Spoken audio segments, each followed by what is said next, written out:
Bismillahirrahmanirrahim. Selamat pagi anak-anak. Apa kabar hari ini?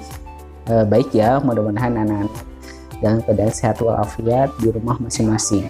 Walaupun dalam kondisi wabah ini, anak-anak masih semangat belajar menuntut ilmu. Mudah-mudahan diberi kelancaran dalam belajar online-nya di rumah masing-masing. Baik anak-anak, perkenalkan nama Ustadz Hairudin Shadiq. Ustadz mengampu mata pelajaran IPS. Jadi insya Allah selama 1 tahun ke depan anak-anak bakal bertemu dengan Ustadz dalam mata pelajaran IPS. Nah, bagaimana anak-anak kemarin pelajarannya sudah dibaca belum? Ya, minggu kemarin Ustadz Shadiq menyampaikan materi mengenai interaksi antar ruang atau mengenai konsep ruang. Jadi anak-anak diharapkan dapat memahami, dapat menjelaskan konsep ruang itu seperti apa. Kemudian interaksi antar ruang itu seperti apa? Ya, kalau misalnya kita mendengar ruang, kita biasanya mendengar adalah ruangan. Ya. Jadi anak-anak punya rumah, menempati ruangan, menempati suatu tempat, baik daratan, air atau udara, sampai ke atas itu masih dimiliki oleh suatu rumah. Apabila misalkan anak-anak menempati rumah, maka sampai ke atas itu milik anak sendiri, ya, milik yang punya rumah itu. Nah, konsep ruang seperti itu. Jadi suatu manusia membutuhkan ruang untuk tinggal, ya, sehingga diperlukanlah ruang sebagai tempat tinggal manusia. Tanpa ruang, manusia tidak bisa tinggal dalam suatu tempat. Nah, itu yang konsep sederhana mengenai konsep ruang. Kemudian nanti anak-anak dapat juga belajar mengenai interaksi antar ruang. Ya, interaksi antar ruang itu bisa melengkapi. Misalkan ada suatu daerah yang surplus ikan, yang satu lagi surplus sayuran. Ya, jadi antar dua daerah ini bisa saling melengkapi. Jadi kebutuhan akan sayur dan ikan masing-masing wilayah dapat terpenuhi. Oke, ulangi lagi ya. Jadi konsep saling melengkapi antar ruang itu, misalkan satu daerah A itu mempunyai surplus ikan, sedangkan yang B mempunyai surplus sayuran. Yang A dia ikannya banyak tapi sayurannya dikit, sedangkan yang B sayurannya banyak, ikannya sedikit. Nah, untuk bisa memenuhi dua-duanya, maka dua ruangan ini saling melengkapi. Nah, itu yang dinamakan interaksi antar ruang yang saling melengkapi. Atau ada lagi konsep ruang yang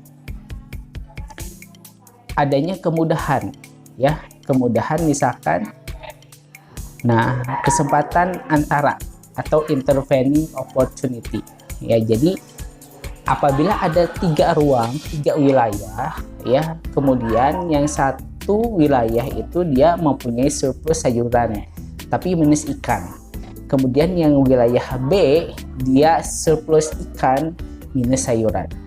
Kemudian yang C wilayahnya surplus ikan minus sayuran, sama, ikannya banyak tapi sayurannya sedikit.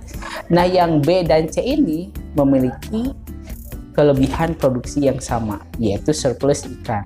Tetapi yang C ini lebih dekat dengan wilayah A. Nah, kira-kira yang A ini milih yang mana? Milih ke yang C atau milih yang ke B? Ya, kalau kalian misalkan, contohlah seperti sederhana, kalian ingin membeli barang suatu handphone. Nah, handphone itu yang dekat tetangga itu harganya 1 juta.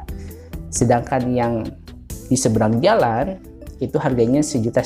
Kira-kira beli yang mana? Yang jauh mahal atau yang dekat tapi murah? Pilih yang mana? Ya, betul. Jadi memilih yang dekat dan murah. Begitu juga ketika kebutuhan suatu wilayah akan ikan. Ya, tadi Pak Ustadz Shadiq sebutkan bahwa satu wilayah dia surplus sayuran, tapi ikannya sedikit.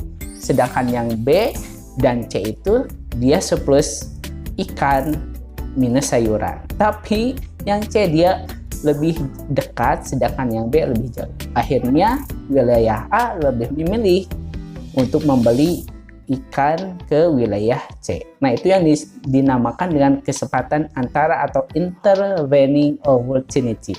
Ya, itu kesempatan antara. Nah, itu anak-anak untuk bahasan seminggu yang kemarin.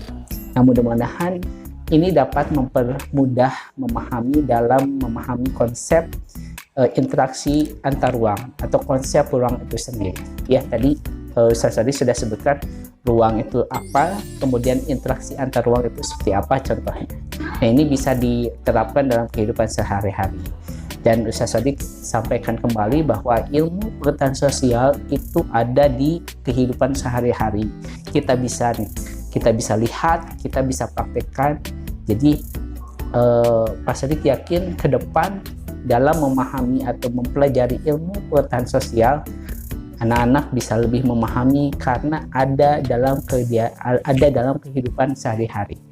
Itu saja mungkin yang Ustaz Sodik bisa sampaikan.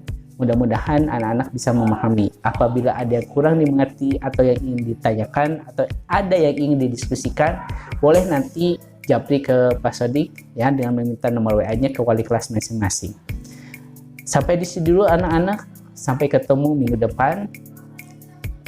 Selalu semangat untuk belajar dan jangan lupa menggunakan masker ketika akan keluar dan sering cuci tangan.